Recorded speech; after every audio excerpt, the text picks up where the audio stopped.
Hello বন্ধু, আসসালামু আলাইকুম। আমার পিছনে রয়েছে ঐতিহাসিক সেই হাওড়া রেল স্টেশন। আজ আমরা হাওড়া থেকে দিল্লি যাব রাতের ট্রেনে। দেখাবো আশা করি কিভাবে পুরো জার্নিটি আমি যাই, এবং ট্রেনে কতটুকু সময় লাগে, কত টাকা, বা ট্রেনের আসনগুলো কিরকম, কতটা কমফর্টেবল, আরামদায়ক, সবকিছুই আজকে ভিডিওতে আপনারা দেখতে পারবেন। কিছুক্ষণের মধ্যে আমরা হাওড়া রেল স্টেশন ভিতরে প্রবেশ করব। আমার ট্রেন রাত 9টায়, আমি এসেছি 6টার। একটু স্টেশনটা ঘুরে আপনাদের দেখাবো, নিজে দেখবো বলে একটু আগে ভাগে এসেছি। আমার অপর পাশেই রয়েছে সেই ঐতিহাসিক রবীন্দ্র সেতু, বা যেটাকে অনেকে হাওড়া ব্রিজ নামে পরিচিত। তো চলুন চলে যাই রেল স্টেশন ভিতরে। প্রথমে আপনার স্টেশনটা ঘুরে দেখে, তারপরে আপনার আমাদের যে ট্রেন রয়েছে সেই ট্রেনে উঠবে। তো আমরা প্রথমেই যে মূল ফটক রয়েছে মূল ফটক দিয়ে হাওড়া স্টেশনে প্রবেশ করলাম। স্টেশনে প্রবেশ করার সাথে সাথে আমরা হাতের ডান সাইডে দেখতে পেলাম কিছু দোকানপাট রয়েছে, এবং বাম সাইডে মূলত যে মেন স্টেশন সেটা। তো আমরা চললে এবার আপনাদের একটু ঘুরে ঘুরিয়ে দেখাই। তো শুরুতে আমি ডান সাইড দিয়ে হাঁটা শুরু করলাম। ডান সাইডে মূলত সবগুলো দোকান রয়েছে, এখান থেকে চাইলে আপনি কিছু হালকা খাবার কিনে নিতে পারেন, তবে সেটা অবশ্যই বাইরে থেকে দাম অনেক বেশি। তো বাইরে থেকে কিনে নেওয়াটাই ভালো, ভিতর থেকে যতটা সম্ভব কম কিনতে পারা যায়। অনেক সময় দেখা গেছে অনেক যাত্রীদের 2 ঘন্টা 3 ঘন্টা বা আর বেশি সময় লেট থাকে, সেক্ষেত্রে আপনি এখান থেকে একটু কফি পান করে নিতে পারেন বা হালকা স্ন্যাক্স জাতীয় খাবার খেতে পারেন। আমরা হাওড়া স্টেশনের ভিতরে এরকম কিছু গাড়িও দেখতে পেলাম, যে গাড়িগুলোতে মূলত আপনি প্ল্যাটফর্মে যেতে পারেন যে মূল স্টেশন থেকে। অর্থাৎ আপনি বুঝতেই পারছেন যে এখানে স্টেশনটা আসলে অনেক বড়, এবং এখানে প্রায় 14 থেকে 15টির মতো প্ল্যাটফর্ম রয়েছে। তো চাইলে আপনারা এই সমস্ত গাড়ি ব্যবহার করতে পারেন। গাড়ির ভাড়াগুলো মূলত 50 রুপি করে নেয়।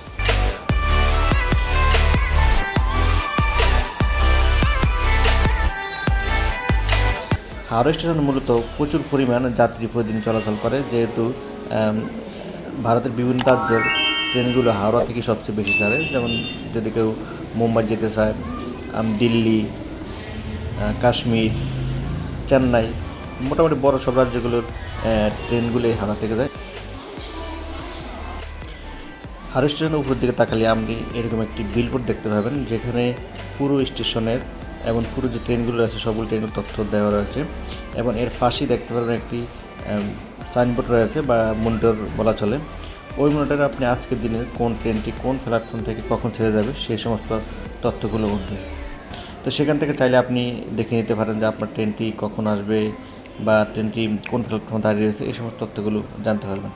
আর যারা স্লিপার ক্লাসের যাত্রী তারা মূলত স্লিপার একটি আসন রয়েছে বা স্লিপারের জন্য একটা রুম রয়েছে, যেটা হলো 2 তলা অবস্থিত। আপনার চাইলে সেই 2 তলায় গিয়ে বিশ্রাম নিতে পারবেন, তবে সেটা অবশ্যই আপনার ট্রেন সারা 3 ঘন্টা পূর্বে আপনাকে ঢুকতে দেবে, তার আগে ঢুকতে দেবে না। অর্থাৎ আপনি 3 ঘন্টা সেখানে বসতে পারবেন।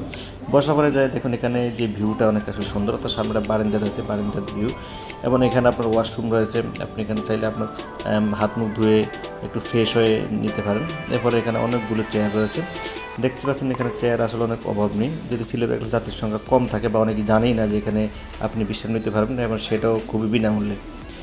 তো আমরা এখানে বসে প্রায় 2 ঘন্টা সময় কাটালাম। এরপরে আমরা দেখতে হলো যে আমাদের ট্রেনের শিডিউলটি পরে গেছে, যেটা হলো 9 নম্বর প্ল্যাটফর্ম থেকে ছাড়বে হাওড়া কালকা নেতাজি এক্সপ্রেস। তাহলে এবার আমাদের গন্তব্য শুরু হলো 9 নম্বর প্ল্যাটফর্মের দিকে যাওয়া। তো আমরা আস্তে আস্তে 9 নম্বর প্ল্যাটফর্মের দিকে যাচ্ছি। এবার আপনাদের বলে রাখি আমি কীভাবে টিকিট কাটলাম। টিকিট মূলত আমি বাংলাদেশ থেকে কেটেছি, আপনারা চাইলে এই দেশ থেকে কাটতে পারেন। হাওড়া থেকে দিল্লি আপনার টিকিট নেবে প্রায় 670 রুপির মতো। আর আমি যদি বাংলাদেশ থেকে কাটছি সেক্ষেত্রে আমার একটু বেশি লাগছে, আমার প্রায় 1300 টাকার মতো লাগছে। আমার পরামর্শ হলো এখানে আপনি এই সমস্ত ট্রেনের টিকিটগুলো মূলত দিনের টিকিট দিনই অনেক সময় পাওয়া যায়, যেটা আপনি যদি ফরেন কোটায় যান। তো আমার পরামর্শ তবে আপনি যদি সম্ভব হয় তাহলে যেদিন টিকিট ওই দিনই কাটতে পারবেন, এটা নিয়ে আসলে চিন্তার কিছু নেই। এখানে ট্রেনের টিকিটগুলো মোটামুটি অ্যাভেলেবল পাওয়া যায়, যদিও আপনার যেগুলো দামি ট্রেন রয়েছে বা যেগুলো মূলত দ্রুত যায়, যেমন দ্রুতযান এক্সপ্রেস, রাজধানী এক্সপ্রেস, পূর্ব এক্সপ্রেস ইত্যাদি ট্রেন টিকিটগুলো আসলে অ্যাভেলেবল পাওয়া যায় না। তবে নেতাজি ট্রেনের টিকিট আমার মতে বা আমি অনেকের সাথে আলোচনা করে যা বুঝলাম যে নেতাজির টিকিটগুলো মোটামুটি এখানে অ্যাভেলেবেলই পাওয়া যায়। তো সেই হিসেবে আপনারা এখান থেকে টিকিট কেটে নেবেন যার যেরকম মন। সো এখানে মূলত আপনি 600 টাকা শুরু করে প্রায় 6 থেকে 7 হাজার টাকার ট্রেনের টিকিট পাবেন। এগুলো আসলে কামরা ভেদে বা আপনার সুযোগ সুবিধা ভেবে পার্থক্য হয়ে থাকে। যে ট্রেনের টিকিটটি 600 টাকা, ওই ট্রেনের টিকিটটি মূলত আপনি কোনো খাবার পাবেন না, খাবার আপনাকে নিজে ক্রয় করে। হাওড়া থেকে দিল্লি মূলত প্রতিদিন কিছু না কিছু ট্রেন থাকে, তাই আমার মতে আপনি ট্রেন এখানে অ্যাভেলেবল পেয়ে যাবেন আশা করি। এবার আমরা আমাদের বগি খুঁজে পেলাম। বগিতে ওঠার পর আমাদের যে সিট নাম্বার, সেই সিট নাম্বারটি আমরা খোঁজার চেষ্টা করলাম। আমার সিট নাম্বার হলো 49 স্লিপার ক্লাস। তো আমরা এখানে 49 যেই স্লিপার রয়েছে সেটা খোঁজার চেষ্টা করলাম এবং আমরা আস্তে আস্তে সেই দিকে প্রবেশ করার চেষ্টা করি। চলুন যাই সেই দিকে।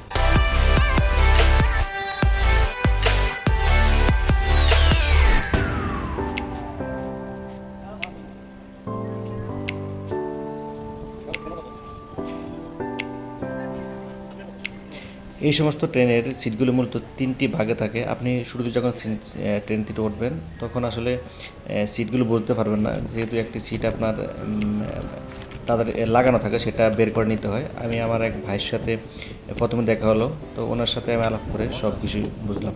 বুঝতে পর আমার সিট আমি বুঝে নিলাম। এরপর আমাদের ট্রেন ছেড়ে দিয়েছে।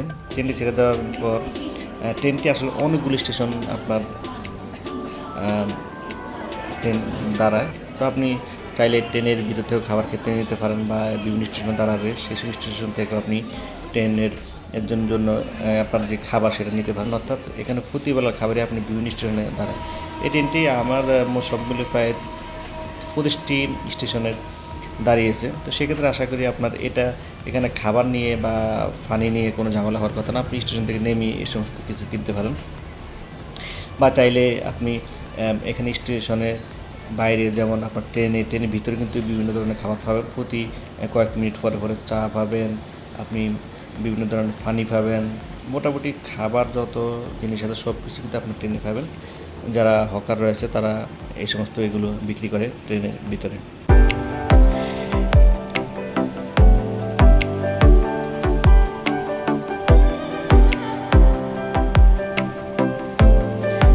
নেতাজি এক্সপ্রেস এই ট্রেনটি মূলত প্রতিদিন রাত 9:55 ছাড়ে দিল্লির উদ্দেশ্যে, এবং ট্রেনটি মোটামুটি প্রতিদিনই চলে। এরপর আমাদের দেখুন দুপুরের দুপুরের খাবার বলা যায় না, সকালের খাবার। যেহেতু আমি দুপুরে 12টা খাবারটি কিনেছি, তাই দুপুর মনে হচ্ছে। এটা আমার মূলত সকালের খাবার। দেখুন, আমি একটু আগে বলেছিলাম যে ট্রেনের হকাররা বিভিন্ন ধরনের খাবার বিক্রি করে। আপনার চাইলে এখান থেকে খাবার কিনে নিতে পারেন বা নিচ থেকে কিনে নিতে পারেন। যেমন আমার এক ভাই এই খাবারটা কিনছে। এই খাবারটার দাম নিয়েছে প্রায় 180 রুপি। এখানে সামান্য চিকেন রয়েছে, ডাল রয়েছে, ভাত রয়েছে, সালাদ রয়েছে। তো মোটামুটি এই খাবারটা আসলে 180 টাকা ইন্ডিয়ান যেই টাকার মান বা ইন্ডিয়ান যেই খাবারের কম দাম, ওই হিসেবে আসলে এই খাবারের দামটা অনেক বেশি, যেটা আমার কাছে মনে হয়েছে। কিন্তু আমি এই খাবারটা আসলে কিনি না, আমি দেখি পরবর্তী করে প্ল্যাটফর্ম থেকে খাবার কিনতে পারি কিনা। তো এবার আমাদের ট্রেন শাসি করে চলছে এক জায়গা থেকে এক জায়গা। মোট আপনার 3টি রাজ্যের উপর দিয়ে মূলত এই ট্রেনটি দিল্লি গিয়ে পৌঁছাবে। আপনি চাইলে এরকম দরজায় এসে যে মনোমুগ্ধক দৃশ্যগুলো, সেই দৃশ্যগুলোতে প্রবেশ করতে পারেন। আমরা কিছুক্ষণের মধ্যেই কানপুর স্টেশন রয়েছে, সেই কানপুর স্টেশনে প্রবেশ করবো। কানপুর স্টেশনে মূলত ট্রেনটি প্রায় 10 থেকে 15 মিনিটের মতো দাঁড়ায়। তো আপনি চাইলে দুপুরের খাবার, এই ট্রেনটি মূলত 1টার দিকে কানপুরে এসে দাঁড়ায়। তো দুপুরের খাবারটা আমরা কানপুর থেকেই আশা করি খেয়ে নিতে পারবো। আপনারা চাইলে এখান থেকে নেমে কিছু খাবার কিনে নিতে পারেন। দেখি আমরা এখানে কী ধরনের খাবার পাই এবং খেতে পারি।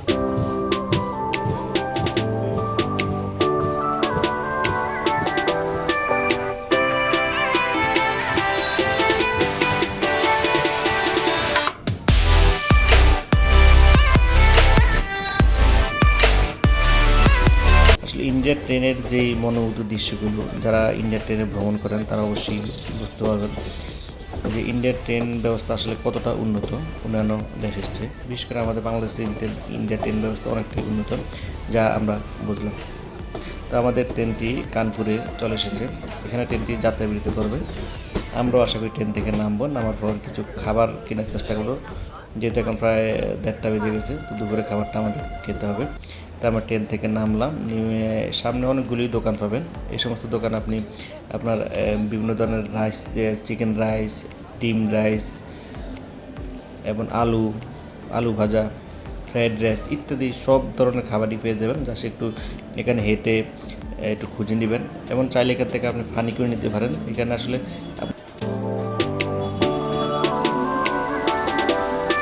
আপনার যদি বোতল থাকে তাহলে আপনি এখান থেকে পানি ভরে নিতে পারেন, যেটা আসলে খুবই কম টাকা, মাত্র 5 রুপিতে আপনি পুরো বোতলটি ভরে নিতে পারবেন, যেখানে একটি পানির বোতলের দাম প্রায় 30 ইন্ডিয়ান রুপি। তো আমরা এখান থেকে পানি এবং খাবার নিয়ে আমাদের যে ট্রেন রয়েছে সেই ট্রেনে ওঠার চেষ্টা করব।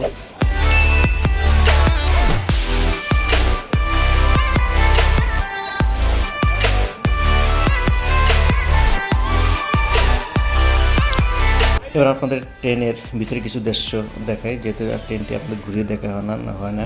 আসলে ইন্ডিয়ান ট্রেনের যাত্রী, প্রচুর পরিমাণ যাত্রী কিন্তু ইন্ডিয়ান ট্রেন ব্যবহার করে, সেক্ষেত্রে সবসময় এখানে জাম লেগে থাকে। আমরা যারা স্লিপার ক্লাস ব্যবহার করি তারা মূলত একটি সিট পাই, কিন্তু নিচে কিছু সিটও আছে যেগুলোতে যাত্রী বিভিন্ন স্টেশনে ওঠে নামে এভাবে চলতে থাকে। দেখুন আমার দুপুরের খাবার, দুপুরে আমি দুটো ডিম নিয়েছি এবং রাইস নিয়েছি, সাথে একটা চাটনি দিয়েছি, সব মিলিয়ে আমার থেকে এখানে 80 রুপি নিয়েছি। ইন্ডিয়াতে একটা কথা বলে, ইন্ডিয়াতে কিন্তু ডিমের চেয়ে মাংসর দাম অনেক কম। এই বিষয়টা আপনারা খেয়াল রাখবেন, যারা মাংস প্রেমী বা মাংস খান তারা কিন্তু ইন্ডিয়াতে মাংস ট্রাই করতে পারেন, যেহেতু মাংসের দামটা আসলে অনেকটাই কম।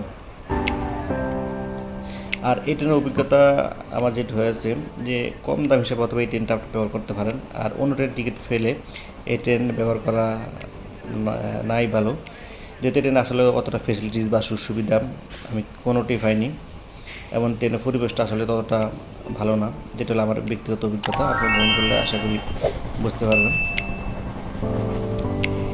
তো এখন প্রায় বিকাল হয়ে গেছে, আসরের পর সম্ভবত, যে 6টা 6:30 বাজে এখন।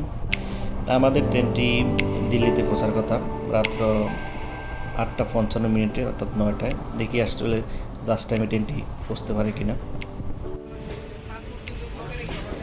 অবশেষে আমরা পুরাতন দিল্লিতে এসে পৌঁছলাম। এই পুরাতন দিল্লিতেই আপনাকে ট্রেন থেকে নামতে হবে, ট্রেনটি কিন্তু নতুন দিল্লি যাবে না।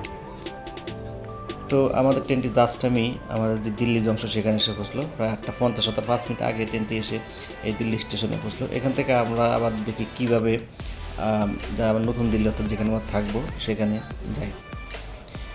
তো ট্রেন থেকে আপনি নেমে বেরোয় যাবেন, বেরোয় করে এখানে বিভিন্ন অটো পাবেন, তবে আপনার সব অটোতে না চড়বেন না, একটু সামনে যাবেন, সামনে যাওয়ার পর বিভিন্ন অটো ভাড়া করবেন। আপনার যে নতুন দিল্লি রেল স্টেশন সেখানে 150 থেকে 200 টাকা নিবে এক অটো, তো আপনি এক অটোতে যে কদিনই যেতে পারেন। তো এই ছিল আমাদের আজকের ভিডিও। আশা করি আপনাদের হাওড়া থেকে দিল্লি কীভাবে আসবেন সেই সম্বন্ধে বুঝাতে পেরেছি। তারপর যদি আপনারা কিছু না বোঝেন তাহলে অবশ্যই ভিডিওতে কমেন্ট করে যাবেন।